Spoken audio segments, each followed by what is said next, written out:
Pengertian hak asasi manusia. Hak asasi manusia adalah hak-hak yang melekat pada diri manusia yang telah diperoleh dan dibawa bersamaan dengan kelahiran di dalam kehidupan masyarakat. Menurut Pasal 1 Angka 1 Undang-Undang Nomor 39 Tahun 1999 tentang HAM, hak asasi manusia merupakan seperangkat hak yang melekat pada hakikat dan keberadaan manusia sebagai makhluk Tuhan yang Maha Kuasa dan merupakan anugerahnya yang wajib dihormati, dijunjung tinggi, dan dilindungi oleh negara, hukum, pemerintah, dan setiap orang demi kehormatan serta perlindungan harkat dan martabat manusia. Berikut ini adalah ciri-ciri hak asasi manusia. 1. Hak asasi manusia tidak perlu diberikan, dibeli, atau diwarisi karena hak asasi manusia adalah bagian dari manusia secara otomatis. 2. Hak asasi manusia bersifat universal, maksudnya HAM berlaku untuk semua orang tanpa memandang jenis kelamin, ras, agama, etnis, pandangan politik, atau asal-usul sosial dan bangsa. 3. Hak asasi manusia tidak bisa dilanggar. Maksudnya, tidak ada seorang pun mempunyai hak untuk membatasi atau melanggar hak orang lain.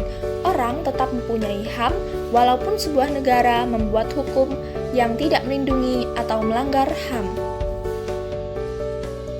Instrumen hak asasi manusia.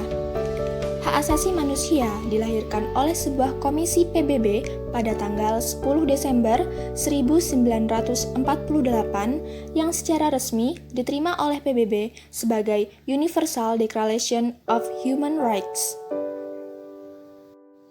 Hak asasi manusia di Indonesia bersumber dan bermuara pada Pancasila.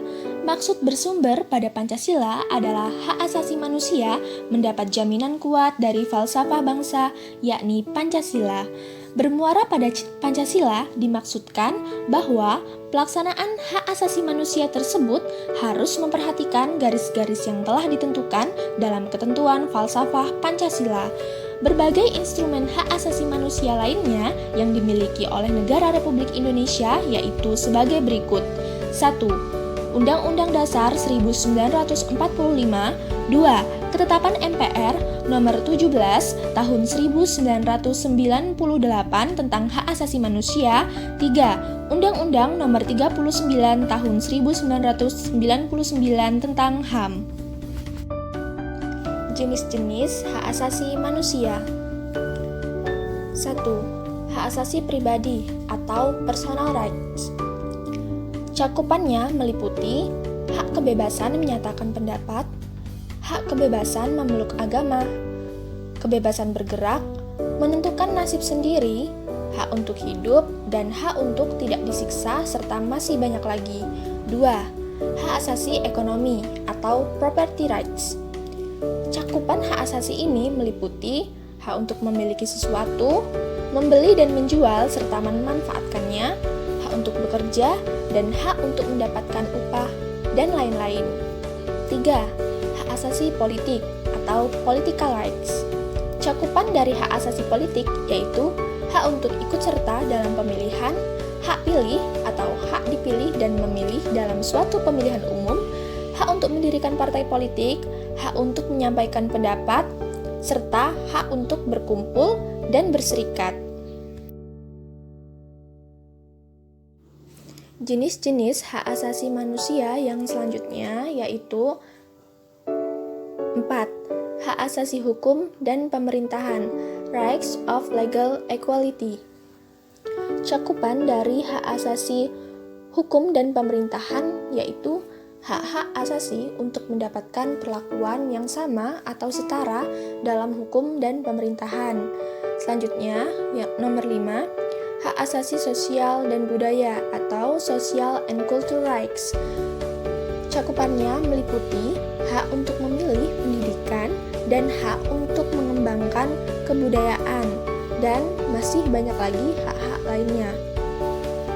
Yang terakhir adalah hak asasi peradilan dan perlindungan atau procedural rights. Cakupan dari hak asasi ini berupa hak asasi untuk mendapatkan Perlakuan tata cara peradilan dan perlindungan, misalnya peraturan dalam hal penahanan, penangkapan, penggeledahan, dan peradilan.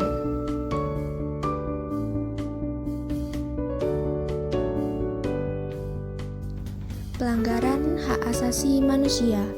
Menurut pasal 1, angka 6 Undang-Undang Nomor 3 Tahun 1999 tentang hak asasi manusia bahwa pelanggaran hak asasi manusia adalah setiap perbuatan seseorang atau kelompok orang termasuk aparat negara baik disengaja maupun tidak disengaja atau kelalaian yang secara hukum mengurangi, menghalangi, membatasi dan atau mencabut hak asasi manusia seseorang atau kelompok orang yang dijamin oleh undang-undang dan tidak mendapatkan atau dikhawatirkan tidak akan memperoleh penyelesaian hukum yang adil dan benar berdasarkan mekanisme hukum yang berlaku. Dengan kata lain, pelanggaran HAM merupakan tindakan pelanggaran kemanusiaan baik dilakukan oleh individu maupun oleh institusi negara terhadap hak asasi individu lain tanpa adanya dasar atau alasan yuridis dan alasan rasional yang menjadi pijakan. Pelanggaran hak asasi manusia dapat dikelompokkan menjadi berikut ini. 1. Kejahatan terhadap kemanusiaan. 2. Kejahatan terhadap integritas orang. 3. Tindak kekerasan terhadap hak sipil dan politik. 4. Tindak kekerasan terhadap hak sosial, ekonomi, dan budaya. Kasus pelanggaran hak asasi manusia di Indonesia. Di Indonesia, meskipun pemerintah telah mengeluarkan peraturan perundang-undangan mengenai HAM, namun pelanggaran hak asasi manusia tetap selalu ada, baik yang dilakukan oleh pemerintah maupun oleh masyarakat itu sendiri. Berikut ini adalah beberapa contoh kasus pelanggaran HAM yang pernah terjadi di Indonesia. 1.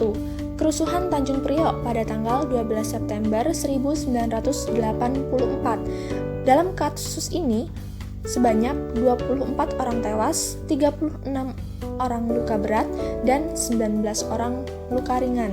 2. Pembunuhan mahasiswa Universitas Trisakti pada tanggal 12 Mei 1998. Dalam kasus ini, 5 orang tewas. 3. Tragedi Semanggi I dan Semanggi II yang terjadi pada tahun 1998 dan tahun 1999. 4. Pembunuhan buruh pabrik Marsinah. Buruh pabrik Marsinah ini dibunuh pada tahun 1993 karena terlibat aksi demo membela kaum buruh. Dan yang terakhir adalah meninggalnya aktivis hak asasi manusia Indonesia yaitu Munir pada tanggal 7 September 2004. Upaya-upaya penegakan HAM.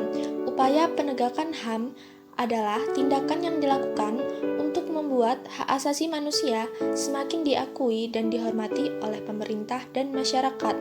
Upaya-upaya tersebut antara lain 1. Ratifikasi. Ratifikasi mengandung 2 pengertian. Pertama, persetujuan secara formal terhadap perjanjian yang melahirkan kewajiban internasional setelah ditandatangani. Kedua, persetujuan terhadap rencana perjanjian supaya menjadi suatu perjanjian yang berlaku bagi masing-masing negara peserta. 2. Penegakan HAM melalui pencegahan. Pencegahan adalah upaya menciptakan kondisi yang makin kondusif bagi penghormatan HAM dengan cara persuasif seperti menciptakan perundang-undangan HAM dan pembentukan lembaga peradilan HAM, mendirikan lembaga pemantau dan pengawas pelaksanaan HAM dan melaksanakan pendidikan HAM kepada masyarakat. 3. Penegakan HAM melalui penindakan. Penindakan merupakan upaya menangani kasus pelanggaran HAM berdasarkan ketentuan hukum yang berlaku. Upaya pemerintah dalam menegakkan hak asasi manusia yaitu dengan membentuk Komisi Nasional Hak Asasi Manusia atau yang dikenal dengan Komnas HAM. Komnas HAM dibentuk pada tanggal 7 Juni 1993 melalui Keputusan Presiden Nomor 50 Tahun 1993. Komnas HAM merupakan lembaga negara mandiri yang setingkat dengan lembaga negara lainnya yang berfungsi sebagai lembaga pengkajian, penelitian, penyuluhan, pemantauan, dan mediasi HAM. Setiap warga negara yang merasa hak asasinya dilanggar boleh melakukan pengaduan kepada Komnas HAM. Pengaduan tersebut harus disertai dengan alasan baik secara tertulis maupun lisan dan identitas pengadu yang benar.